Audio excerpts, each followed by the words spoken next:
গত মাসের 20 তারিখ থেকে মূলত গ্যাস সংকটটা শুরু হয়েছে এবং এক মাসের এই সময়ে আমরা অনেক রকমের সংকটের মধ্যে টোটালি আপনারা জানেন যে কোনো এলাকায় একেবারে সম্পূর্ণরূপে উৎপাদন বন্ধ ছিল, কারণ গ্যাসের প্রেশার একেবারেই জিরো অনেক দিন যাবতই চলছে। এবং মাঝখানে আমাদেরকে সরকার আশ্বস্ত করেছিলেন বা আমাদের জ্বালানি মন্ত্রী মহোদয় আশ্বস্ত করেছিলেন এই গত 10 তারিখ থেকে আবার অ্যাভেলেবল হবে। আনফর্চুনেটলি সেদিন এই 10 তারিখের থেকেও আমাদের এটা বরঞ্চ ওই দিন থেকে আরও একেবারে নাই হয়ে গিয়েছে। 10 তারিখের পর থেকে একেবারেই নাই। তো মাঝখানে 2 দিনের জন্য কিছুটা গ্যাস আমরা পেয়েছি, কিন্তু এরপর থেকে আবার নেই।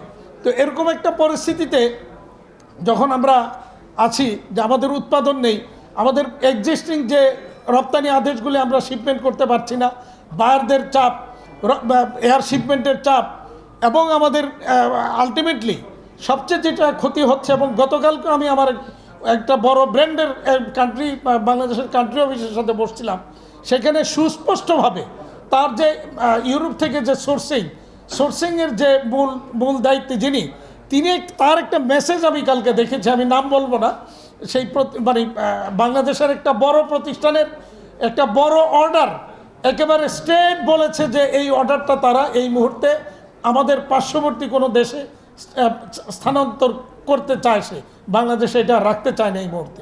এরকমভাবে আমরা কিন্তু অনেকগুলি এই ধরনের শঙ্কার মধ্যে এই মুহূর্তে শঙ্কিত যে আমাদের অর্ডার সামনের দিনগুলিতে অনেক অর্ডারই আমাদের অন্য জায়গায় শিফট হয়ে যাচ্ছে বা যাবে, এরকম একটা সংকটের মধ্যে আমরা আছি। তো এরকম এই ধরনের সংকটের মধ্যে বায়াররা শঙ্কিত যে সামনের দিনগুলিতে তাদের রপ্তানি আদেশ আমরা সময়মতো দিতে পারবো কি না।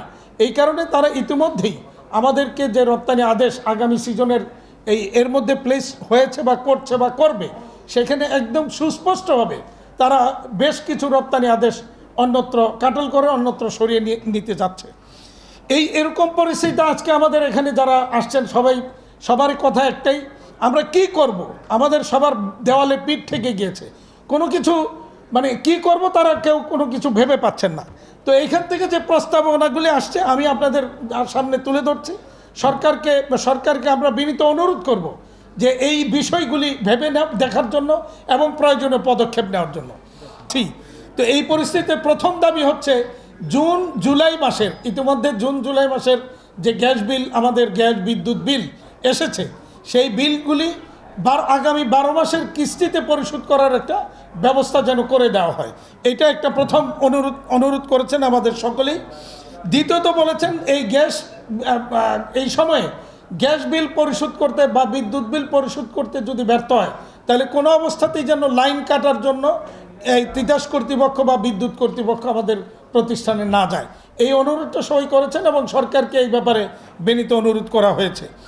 সরকারকে এই গ্যাস সংকটের মধ্যে যে কি পরিস্থিতি আছে, আমরা কি করতে পারি, এই ব্যাপারে সুস্পষ্ট সুনির্দিষ্ট দিক নির্দেশনা আমাদেরকে যেন সরকার দেন, এবং প্রতি সপ্তাহে যেন আপডেট সরকার আমাদেরকে দেন। মানে এটাকে যেন আমরা একটু অন্ধকারে আছি, কি হচ্ছে, কেন হচ্ছে, কি পরিস্থিতি আছে, কবে নাগাদ এই সংকটের সমাধান হবে, এই ব্যাপারে আসলে আমরা কোনো সুস্পষ্ট সরকারের কাছ থেকে দিক নির্দেশনা পাচ্ছি না। তো সরকার যেন এই ব্যাপারে প্রতি সপ্তাহে অন্তত একটা ব্রিফিং দেয় যে পরিস্থিতি কি হতে যাচ্ছে বা আমাদের করণীয় কি। সকল প্রকার গণপরিবহনের এই সিএনজি ব্যতীত, মানে সাপ্লাই ব্যতীত অন্যান্য সকল পরিবহনে বা অন্যান্য জায়গায় এই সিএনজি সাপ্লাইটা বন্ধ করার জন্য সরকার যেন ব্যবস্থা নেয় অন্যান্য যানবাহন থেকে। এবং সবচেয়ে বড় যেটা মানে সকলেরই দাবি, সকলেরই একটা বক্তব্য ছিল কমন, সেটা ছিল অবৈধ সংযোগ যেন বিচ্ছিন্ন করা হয়। তিতাস গ্যাস কর্তৃপক্ষই বলছে যে তাদের 8 থেকে 9%, কখনো 10% তাদের সিস্টেম লস বলেন, মানে চুরি, সিস্টেম লসের নামে যে চুরি হচ্ছে, অবৈধ সংযোগ আছে সারা। এবং এখানে আলোচনায় অনেকেই বলেছেন যে এইরকম আমাদের নারায়ণগঞ্জের বিভিন্ন অঞ্চলে এরকম অনেক অবৈধ লাইন আছে, যে যদি অন্তত একটা বাড়িতে বৈধ লাইন থেকে 5টা, আরও 5টা অন্তত অবৈধ লাইনও থাকে আশেপাশে। তো এরকমভাবে অবৈধ লাইনগুলিকে সংযোগ বিচ্ছিন্ন করার জন্য এটা একটা অনুরোধ আসছে এবং আমরা মনে করি এই অবৈধ সংযোগ যদি বিচ্ছিন্ন করা যায় তাহলে আজকে যে গ্যাসের ক্রাইসিস, এই ক্রাইসিসটা অনেকটাই মিটে যাবে। সর্বশেষ যে অনুরোধটা আসছে এটা বাংলাদেশ সরকারের কাছে এবং বাংলাদেশ ব্যাংকের কাছে অনুরোধ করা হয়েছে যে এই পরিস্থিতিতে আমাদের ঋণের কিস্তি পরিশোধ করতে অনেকেই ব্যর্থ হবেন। এই ব্যর্থতার দায় তাদেরকে যেন অ্যাসেস করা না হয়, ক্লাসিফাইড না করা হয়। এটা যেন আগামী যতদিন পর্যন্ত গ্যাস সংযোগ এরকম গ্যাসের সরবরাহ স্বাভাবিক না হবে ততদিন পর্যন্ত আমাদের এই ঋণের কিস্তি পরিশোধটা যেন বা অ্যাসেস করা থেকে যেন বাংলাদেশ ব্যাংক বিরত থাকে, এই অনুরোধটা করা হয়েছে। আমরা ধন্যবাদ জানাই সরকারকে যে সরকার ইতিমধ্যেই এই থার্ড এফএসআরইউ স্থাপন করার জন্য উদ্যোগ নিয়েছেন।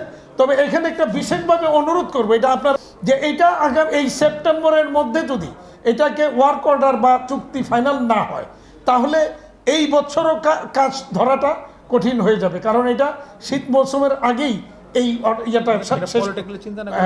এটাকে প্রফেশনালি চিন্তা করে যেন এটা এই শীত শুরু হওয়ার আগেই যেন করে, যাতে এই শীতেই যেন এটার কাজটা ধরতে পারে।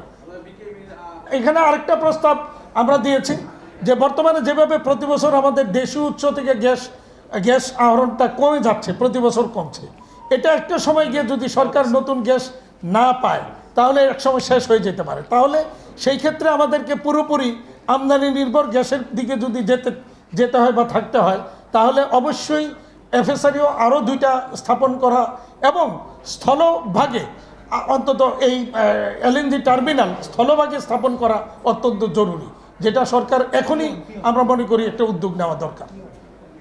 শ্রমিকের বেতন আমি দিতে পারছি না, এটা একটা বড় ক্ষতি।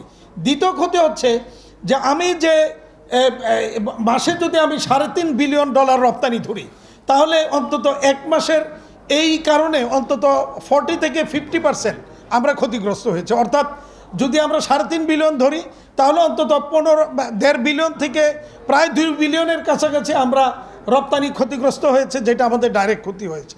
এবং এই ক্ষেত্রে আরেকটা বড় ডাইরেক্ট ক্ষতি হচ্ছে যে এই শ্রমিক আমি কোনো উৎপাদন না করতে পেরেও আমাকে শ্রমিকের বেতন সহ অন্যান্য আনুষঙ্গিক সকল প্রকার ব্যয় আমাকে কিন্তু মেটাতে হবে। তো এগুলো হচ্ছে আমাদের ডাইরেক্ট ক্ষতি। আর ইনডাইরেক্ট ক্ষতিটা এর চেয়ে অনেক বড়, যেটা হচ্ছে বায়াররা শঙ্কিত হয়ে বাংলাদেশ থেকে অর্ডারগুলি অন্য দেশে অলরেডি চিন্তাভাবনা না, অলরেডি আমার কাছে মেসেজ আছে যে তারা ইতিমধ্যেই কিছু অর্ডার সরিয়ে নিয়েছে এবং আমার কাছেও আমার নিজের অর্ডারও বা 3 ভাগের 1 ভাগ কাটেল করে অন্যত্র নিয়ে গেছে। না দেখেন, এই ক্ষেত্রে আপনারা সবাই জানেন এটা একটা দুর্ঘটনা। তবে আমরা সরকারকে অনুরোধ করেছি দুর্ঘটনাটার মধ্যে কোনো কিছু আছে কিনা সেটাকে খুঁজে বের করার জন্য, দেখার জন্য।